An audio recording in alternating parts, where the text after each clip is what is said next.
नाप और तोल में कमी करने वालों के लिए खराबी है।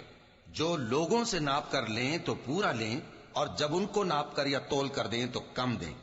क्या ये लोग ये नहीं ख्याल करते कि उठाए भी जाएंगे? यानी एक बड़े सख्त दिन में, जिस दिन तमाम लोग रब्बुल आलमीन के सामने खड़े होंगे।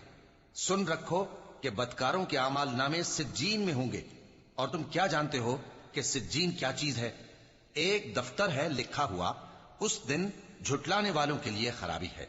यानी जो इंसाफ के दिन को झुटलाती हैं, और उसको झुटलाता वही है जो हद से निकल जाने वाला गुनाहगार है। जब उसको हमारी आयतें सुनाई जाती हैं तो कहता है ये तो पहले लोगों के अफसाने हैं।